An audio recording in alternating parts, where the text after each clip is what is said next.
Nicki Minaj is known for her unapologetic, braggadocious sound, and fans speculated about the sonic direction of the third single leading up to her forthcoming Pink Friday 2 album releasing on November 17th, 2023. Thank you so much for clicking on this video. The purpose of this video is to illustrate how the passing of Nicki's father reignited her vulnerability in her music. We'll also talk about her recent Apple Music interview with Zane Lowe. And please like the video. So let's get into some things, shall we? In my previous video, we connected lyrics from Last Time I Saw You with that of All Things Go to understand the evolution of Nicki's family dynamics. In her conversation with Zane Lowe, Nicki said that for the album, I'd have to discuss certain things, but she didn't intend on it being a single. A lot of times, people forget that she does a lot of features, so those aren't her songs, and they aren't ones that she'd necessarily choose to be on an album and to represent her artistry. So people have forgotten the type of music or the vast type of music that she's able to create. She's much more than what we see on the surface, and she usually saves songs like this for the album. She says that when she heard the beat for the first time, she wrote the hook and the vibe was giving a real loss. But to not make the song feel only directed at one kind of loss, the singing verse expanded to think about more types of relationships. And when she got to her rap verse, she included all relationships she'd lost because she spoke about best friends and ex lovers and stuff like that as well. Nicki said that she wanted her next song to represent her growth, not only as an artist, but as a human being, because she's experienced things in the past 5 years that she hadn't experienced before. Fans have compared this song to Pills and Potions, Fire Burns, Come See About Me, and Save Me. All sort of album cuts, except for Pills and Potions, that was a single. Nicki said that she didn't expect to have to prepare for her father's funeral after giving birth to her first child.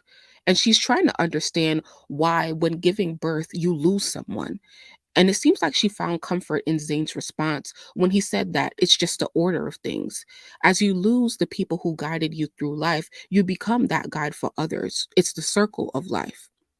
Nicki said that when I look at my son, I can't be angry at the universe or God. He's giving me all these lessons. And so she takes the good with the bad. And she represents that circle of life in the song in one of the last lines where she says, um, I knew that I'd always adore you. And Zayn said that the end of the song is such a gift. She originally didn't have an outro, and her team came over to listen to the song and they recommended adding the hook to close out the song. Nicki resisted, but then went back into the booth to freestyle something because she didn't just want to close it out with the same redundant hook to avoid redundancy. So she did it in a different way, which is right on the third to last line, you hear, I knew the moment I met you that I'd always adore you. I know that if you're a parent, you can relate to that line. She said it felt so right coming at the end. I think this was her way of comforting herself and representing the circle of life. Like, I may have lost a father and other relationships, but I'm welcoming a new one, she said. Probably the best one she'll ever have in this lifetime. It's truly genius the way Nicki takes a situation, but opens it up to different situations while being so cohesive but relatable. And this is what makes her feel the most content, happy, and accomplished about this single.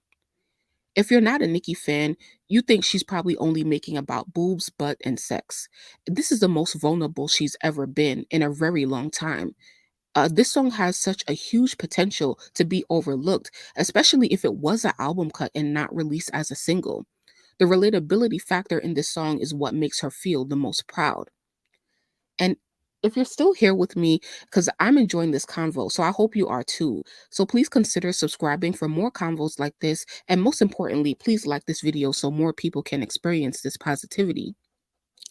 Nicki explained to Zayn how people don't realize how scary it can be for an artist to try something new, no matter how big they are. It's a huge risk, and you can face a lot of pushback and criticism, like kind of how Beyonce and Drake experienced with their last albums. Nicki said, where music is right now, I felt like this was needed now. If I didn't take that risk, I'm just as bad as everyone else who I think should make a change. And not only artists, but people behind the scenes too in the music business. When being an A-list artist, taking a risk, you're not guaranteed to win, but she knew that it was going to shift the culture because if she wasn't going to do it, then who will? And she went on to say that, like, Even though music today is very surface level, we're all experiencing hardship in real life, regardless of it's being captured or experienced or expressed, sorry, in the music.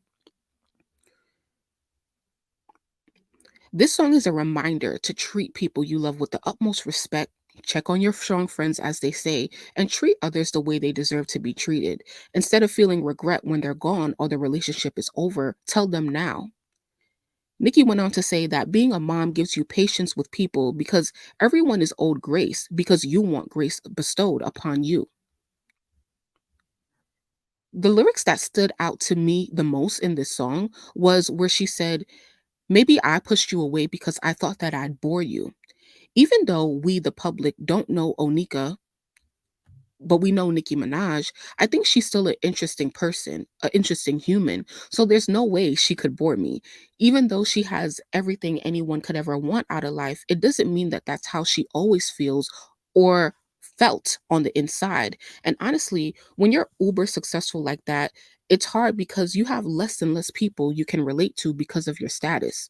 I wonder if that's how she feels her family thinks of her. Once again, in the interview, she said she didn't just want to make the song about her father, so she included lyrics that could apply to both friendships as well. And as a fan, I guess I hope that she opens up more about her father, because it's like in this interview and in this song, she gave you a little bit, but not overly too much. And then she did go on to say in the interview that she didn't want to talk about it all at once, because it's the only interview that she's gonna do for this song, and that she'll talk more about it as we get into the album. So thank you guys so much for watching this until the end. If you did, please comment NM in the comments for the Queen and let me know your reactions to the song and Nicki's interview with Zane Lowe. What did you learn? So please like the video and don't forget to turn on the notification bell when you subscribe. See y'all in the next video.